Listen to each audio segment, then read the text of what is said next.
Our story begins through the eyes of a child. Young Cam sits in his family's living room, a shrine to the San Antonio Saviors.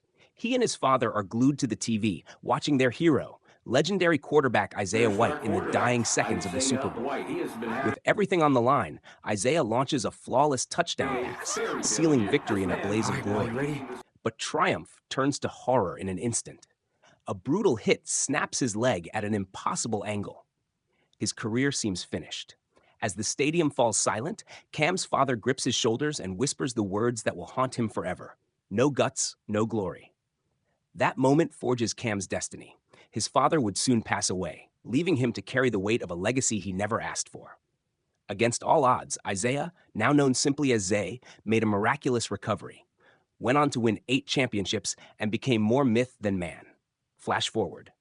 Cameron Cade is the nation's hottest quarterback prospect, but just days before the NFL Combine, a head injury leaves a swollen mark on his scalp.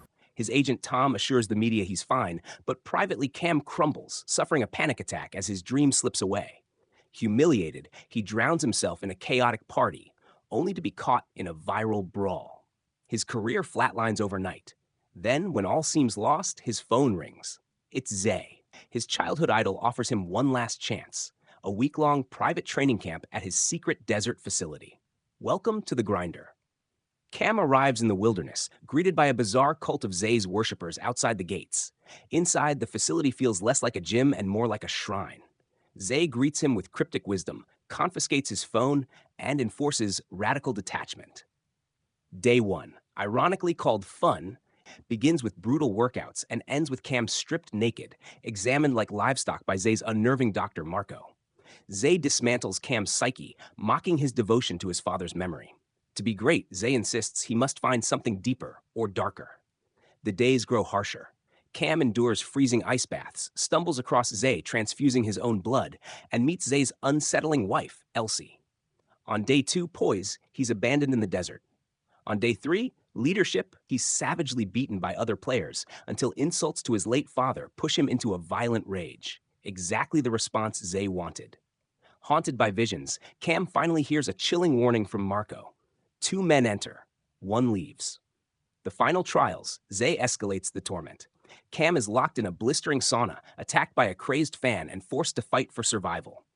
On day 4, resilience, he's dragged into the desert for a deadly wager with live weapons.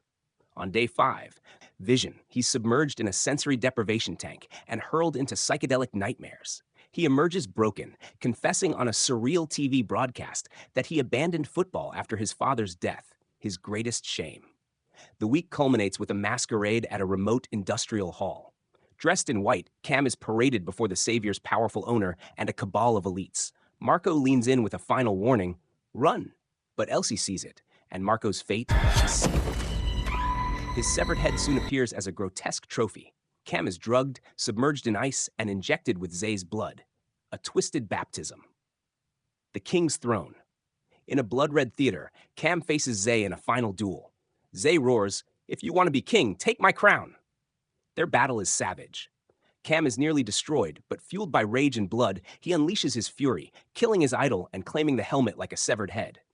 Emerging onto a pristine football field, Cam is greeted by the owner, Elsie, Tom, and the elites, applauding like emperors. The owner offers him the contract, but threatens his family if he refuses. Tom, hysterical, begs him to sign. When Cam hesitates, Tom is dragged away screaming. The owner reveals the sick truth: "We groomed you since you were a child." Cam stares at the contract. His father's words echo, "No guts, no glory." This time he understands. Glory isn't selling your soul, it's having the guts to fight for it. A chilling smile spreads across his blood-stained face. He doesn't sign. Instead, he turns their violence back on them, slaughtering the owner Elsie and the entire cabal in a storm of blood and fire. In the end, Cameron Cade was offered everything he thought he wanted: fame, fortune, and the crown of a legend. But to take it, he would have become one of them. Instead, he destroyed the machine that makes monsters. The final image: Cam, standing alone in the wreckage, a tragic hero who chose defiance over destiny, reclaiming his soul the only way he knew how: with blood, fire, and one last glorious act of rebellion.